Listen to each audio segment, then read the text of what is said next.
क्या है जौहर यूनिवर्सिटी विवाद? आजम खान की यूनिवर्सिटी पर बुलडोजर एक्शन क्यों होने की संभावना है? नमस्ते दोस्तों, स्वागत है आपका अपने यूट्यूब चैनल नरेंद्र अनफिल्टर पर। उत्तर प्रदेश के रामपुर में एक यूनिवर्सिटी पर बुलडोजर चलने की नौबत आ गई है। 40 में से 38 इमारतों को गिराने का नोटिस जारी हो चुका है। यह यूनिवर्सिटी समाजवादी पार्टी के दिग्गज नेता आजम खान की मौलाना मोहम्मद अली जौहर यूनिवर्सिटी है। एक तरफ प्रशासन यह कह रहा है कि ये सारी इमारतें बिना मंजूरी के बनी है, तो दूसरी तरफ समाजवादी पार्टी और कई मुस्लिम संगठन इसे राजनीतिक बदले की भावना बता रहे हैं। आखिर क्या है पूरा मामला, क्या है शुरू, ये कैसे हुआ, अभी इसकी क्या स्थिति है, यह सब इस वीडियो में आज जानेंगे। दोस्तों पहले थोड़ा बैकग्राउंड समझ लेते हैं। मौलाना मोहम्मद अली जौहर यूनिवर्सिटी की स्थापना 2005-6 में हुई थी उत्तर प्रदेश सरकार की मंजूरी के बाद। इसकी नींव तत्कालीन मुख्यमंत्री स्वर्गीय मुलायम सिंह यादव ने 18 सितंबर 2006 को रखी थी। यह यूनिवर्सिटी मौलाना मोहम्मद अली जौहर ट्रस्ट द्वारा चलाई जाती है और आजम खान इस ट्रस्ट के चेयरमैन और आजीवन अध्यक्ष है। यूनिवर्सिटी यूजीसी से मान्यता प्राप्त है। 2010 में यह इंजीनियरिंग कॉलेज शुरू हुआ। 2012 में मेडिकल कॉलेज की मंजूरी मिली। यूनिवर्सिटी के लिए 2005 में करीब 173 एकड़ जमीन आवंटित की गई थी। आजम खान लंबे समय से कानूनी पचड़ों में उलझे रहे हैं और फिलहाल वे जेल में रह चुके हैं। इससे पहले भी इस यूनिवर्सिटी की कुछ जमीन को लेकर एनिमी प्रॉपर्टी यानी शत्रु संपत्ति कब्जाने के आरोप एक अलग कानूनी विवाद चल रहा है, जिसमें हाईकोर्ट और सुप्रीम कोर्ट तक मामला पहुंच गया। यानी ये यूनिवर्सिटी पहले से ही स्क्रूटिनी में है। और अब आते हैं मौजूदा विवाद पर। रिपोर्ट्स के मुताबिक लखनऊ में हाल ही में एक कोचिंग सेंटर में आग लगने की घटना के बाद उत्तर प्रदेश सरकार ने राज्य भर के शिक्षण संस्थानों का फायर सेफ्टी ऑडिट शुरू करवाया। इसी ऑडिट के तहत जब फायर डिपार्टमेंट ने जौहर यूनिवर्सिटी का निरीक्षण किया तो यूनिवर्सिटी में 40 से 38 इमारतों के मंजूरी से प्राप्त नक्शे पेश नहीं हुए। सिर्फ मेडिकल कॉलेज और एकेडमिक ब्लॉक नहीं, इन्हीं दो इमारतों के पास वैध मंजूरी थी। चूंकि फायर सेफ्टी क्लियरेंस के लिए मंजूर नक्शा जरूरी होता है, इसलिए फायर डिपार्टमेंट ने यह मामला रामपुर डेवलपमेंट अथॉरिटी यानी आरडीए को भेज दिया।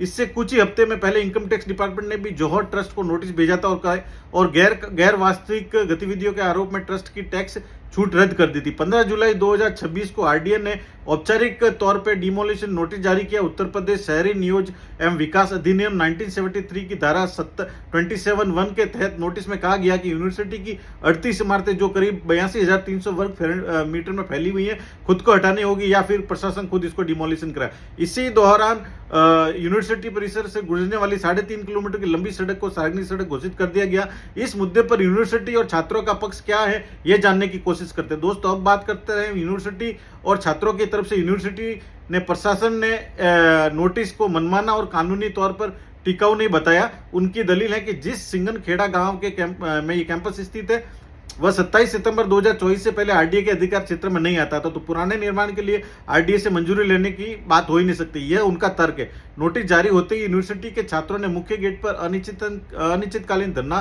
शुरू कर दिया। मीडिया से बातचीत में एक लॉ स्टूडेंट ने कहा कि उनका करियर और भविष्य दोनों दांव पे लगे हुए हैं और वे कहीं और पढ़ाई जारी नहीं रख पाएंगे। छात्रों ने यह भी बताया कि यहाँ SC/ST छात्रों को फीस में 50% तक छूट मिलती है और कहीं और मिलना मुश्किल है।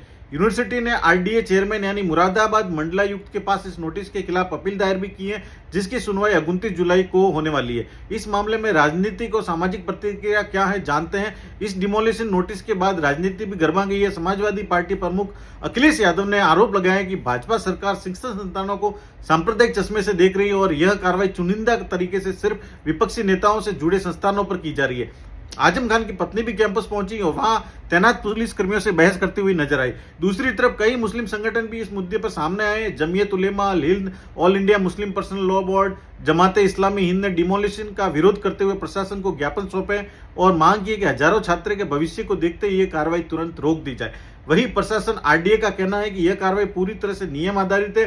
जांच रिकॉर्ड की पड़ताल और यूनिवर्सिटी को सुनवाई का मौका देने के बाद ही यह नोटिस जारी हुआ है। सिर्फ 2 इमारतों को छोड़ के बाकी किसी का नक्शा मंजूर नहीं मिला है। राज्य ने अलग से ये कानून में प्रक्रिया शुरू की है कि 2005 में यूनिवर्सिटी को दी गई 173 एकड़ जमीन वापस ली जाए। अभी की स्थिति यह है कि आरडीए ने इलाहाबाद हाईकोर्ट में एक केविएट दाखिल किए, यानी अगर यूनिवर्सिटी हाईकोर्ट में स्टे मांगने जाए तो अदालत बिना आरडीए का पक्ष सुने कोई आदेश न दे। तो दोस्तों अभी तक डिमोलिशन नहीं हुआ है और सिर्फ नोटिस जारी हुआ है और मामला अपील और अदालत में लटका हुआ है। 29 जुलाई को आरडीए चेयरमैन के सामने सुनवाई होनी है, जिसके बाद तस्वीर कुछ साफ हो सकती है। यह मामला एक तरफ बिल्डिंग रेगुलेशन और फायर सेफ्टी का है, तो दूसरी तरफ इसमें राजनीतिक समुदाय और हजारों छात्रों का भविष्य भी जुड़ा हुआ है। दोनों पक्षों की दलील और अंतिम फैसला कोर्ट की अपील अथॉरिटी के बाद ही होगा।